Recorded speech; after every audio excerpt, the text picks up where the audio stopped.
Mike Tyson was in his prime in his early 20s. This is hard for many people to accept because they're confusing his prime, his best years, with his potential, what he was actually capable of. Since most fighters hit their prime 5 or more years later, they conclude his abilities didn't diminish, the competition just got better. In fact, to beat him was just as simple as not being scared. So why were they scared in the first place? Well, a Mike Prime Tyson lived, ate, and slept boxing. First off, Tyson was an early bloomer. When Cus D'Amato became his legal guardian, the 13-year-old already weighed 200 pounds. His first fight as an amateur was at 15, and he turned pro at 18. As a pro, Tyson was very active. By the time he hit his peak in 1988, he compiled a record of 35-0 with 31 knockouts, and many of those knockouts were in the first round. He did this in just over 3 years. Tyson's conditioning was legendary. His training regimen consisted of training 4 to 5 times a day for a total of 8 hours. It would start with a run at 4 a.m., around noon, 10 rounds of sparring, a couple of more sessions with calisthenics, and he'd wrap up his last session around 8:30 at night on the stationary bike. He was also a student of the game, constantly watching and analyzing old fight tapes. He had Cus, one of the greatest boxing minds ever, cultivating his warrior mindset. Tyson was an adept student of boxing history and psychology. He wasn't just a slugger either. He was a master of defense.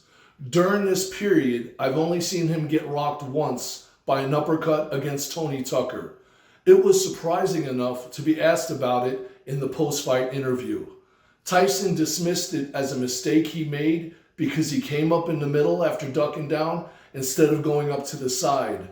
For him, this was an unacceptable lapse.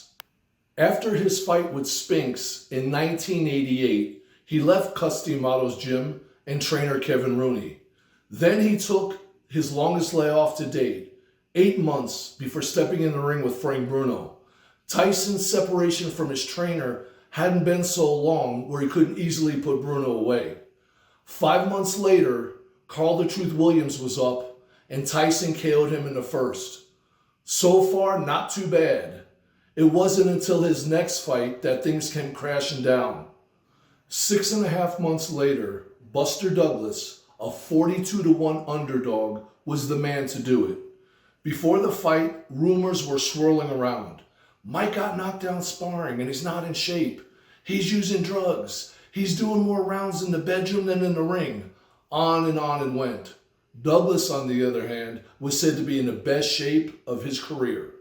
His loss to Douglas turned the boxing world upside down. It gave the doubters a chance to find their voice. Tyson never fought anyone. In his 10 championship fights before the Douglas match, he beat 3 current world champions and 5 former ones. His opponents had a combined record of 285 wins, 17 losses, and 2 draws. Perhaps he just made them look like nobody. The first guy to stand up to him will beat him. Not all of Tyson's opponents were scared. It was just close to impossible to implement a game plan against such a combination of speed, power, and precision. Marvis Frazier, a 30-second victim of Tyson's, is quoted as saying, "Tyson was just another guy who was going to be a statistic. Yeah, that's what I thought. I threw a jab, and that's all I remember." After the Douglas fight, Tyson responded to having an L on his record by blasting his next 2 opponents in the first round. His third fight was against the hard-hitting Razor Ruddock. The winner was to challenge Holyfield for the title. Due to a controversial stoppage, they agreed to fight again. This time, Tyson won by unanimous decision. It was clear that Tyson was in shape now and still had his speed and power, but he lost the movement that characterized his style. Now he was standing in front of his opponents, trading blows. Without his impenetrable defense, Tyson regressed into the role of a slugger, an exceptional one, but one nonetheless. This was June of 91, and perhaps he could have rehired Rooney and recaptured his old form. He still had the ability. As we all know, this didn't happen. Tyson would go to prison for the next 4 years. At this point, I don't feel Tyson was mentally or physically able to turn back the clock. I mean, he was enough of a force to scoop up a couple of more belts. But in no way was the man that faced Holyfield anywhere near the version of himself the decade before. To this day, I still watch Mike Tyson training sessions and interviews and find him as fascinating as ever. He sounds very wise, encouraging, and uncharacteristically humble. Perhaps he has filled his potential after all, as a human being.